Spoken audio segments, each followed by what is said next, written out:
El libro del profeta Oseas. Oseas vivió en el reino del norte en Israel, al que a veces llaman Efraín o Jacob, alrededor de unos 200 años después de que el reino del sur se hubiera separado de Judá. Recuerda la historia del libro de Primera de Reyes. Oseas fue llamado a hablar a nombre de Dios durante el reinado de uno de los peores reyes de Israel, Jeroboam II. La nación estaba cayendo en el caos y en el año 722 el grande y terrible imperio asirio arrasó y destruyó a Israel. De nuevo, mira la historia de Segunda de Reyes. Y Oseas había visto venir todo esto. El libro es una colección de aproximadamente 25 años de predicaciones y escritos, y casi todo es poesía. Y esta colección ha sido diseñada para contener 3 secciones principales. Profundicemos y verás cómo funciona. La sección inicial cuenta la historia del matrimonio destrozado de Oseas con una mujer llamada Gomer, quien comete adulterio.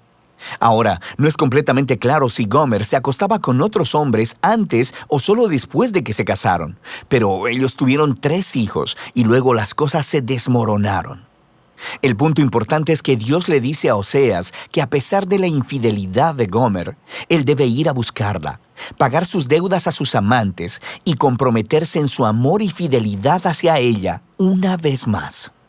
Y luego, Dios dice que todo esto, el matrimonio roto y luego restaurado, y los hijos, son símbolos proféticos que cuentan la historia de la relación de Dios con Israel.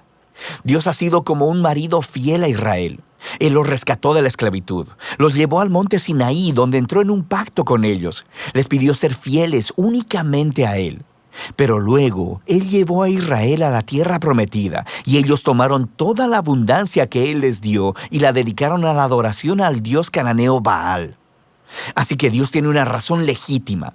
Él podría terminar el pacto y divorciarse de Israel, y Él considera el hacerlo. Pero en lugar de ello, Él les dice que va a buscar a Israel de nuevo y que renovará su pacto con ellos, y les explica por qué. Es solamente por su propio amor, compasión y fidelidad. Después, Oseas describe lo que todo esto significa. Él dice que las consecuencias por la rebelión de Israel serán la derrota inminente por las otras naciones y el exilio, pero que hay esperanza de una restauración futura. Un día, Israel se arrepentirá otra vez y regresará a adorar a su Dios. Y dice Oseas, Él pondrá sobre ellos un nuevo rey mesiánico del linaje de David, quien les traerá la bendición de Dios. Y así, esta sección introductoria nos presenta todas las ideas principales del libro. Israel se ha rebelado y Dios traerá severas consecuencias, pero el amor del pacto de Dios y su misericordia son más poderosos que el pecado de Israel.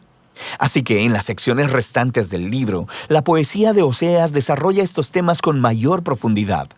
Tenemos 2 colecciones de las acusaciones y advertencias para Israel, y luego cada una de estas concluye con un poema lleno de esperanza acerca de la misericordia de Dios y de la esperanza para el futuro. De manera que en los capítulos del 4 al 10, Oseas explora las causas y los efectos de la infidelidad de Israel. Él dice una y otra vez que a Israel le falta conocimiento o entendimiento de Dios. La palabra hebrea conocer, que es yadá, es más que solo una actividad intelectual. Describe conocimiento personal y relacional. Es la diferencia entre simplemente conocer algo acerca de alguien y conocer a ese alguien realmente. Y Dios quiere que Israel lo conozca así, en una relación. Quiere que experimenten su amor por ellos y que éste se convierta en la clase de conocimiento que transforme sus corazones y sus vidas para que lo amen como respuesta. Y esta es la razón por la que Oseas está exponiendo constantemente la hipocresía de la adoración de Israel. Él les muestra constantemente cómo están rompiendo los 10 mandamientos y cómo están permitiendo graves injusticias en sus comunidades. Y luego van a sus templos sagrados y ofrecen sacrificios a Dios como si todo estuviera bien, pero no está bien.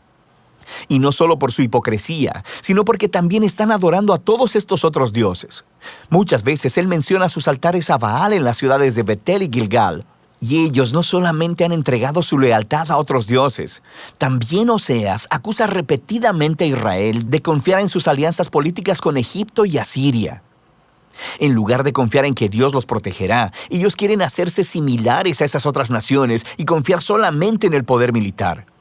Y Dios dice que todo se les vendrá abajo, porque dentro de muy poco tiempo, Asiria los traicionará y vendrá a desolar sus tierras.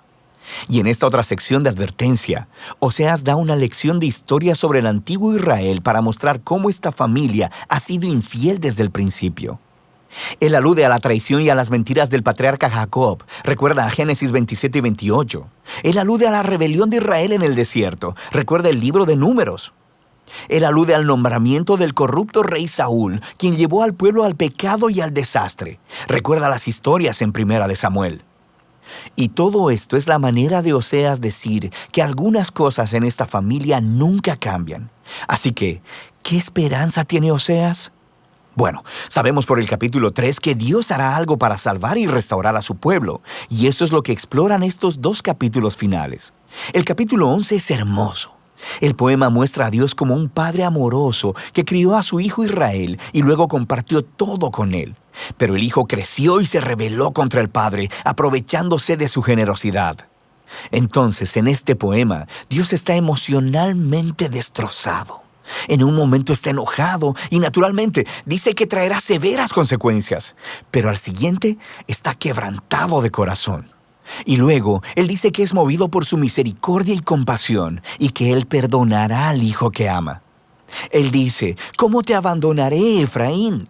Mi corazón se conmueve dentro de mí, se enciende toda mi compasión.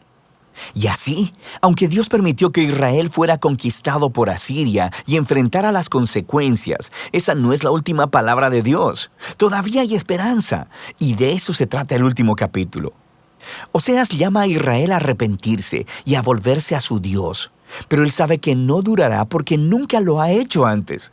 Y Dios dice que un día Él sanará su apostasía y les amará generosamente.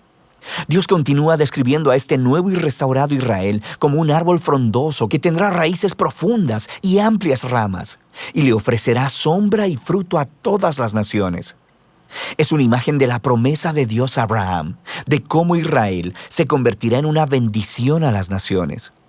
Y Dios está diciendo, si todo esto va a suceder, se requerirá de un acto de la gracia y del poder sanador de Dios para reparar el profundo quebrantamiento y el egoísmo pecaminoso del corazón humano, para que el pueblo de Dios pueda recibir su amor y amarlo de vuelta.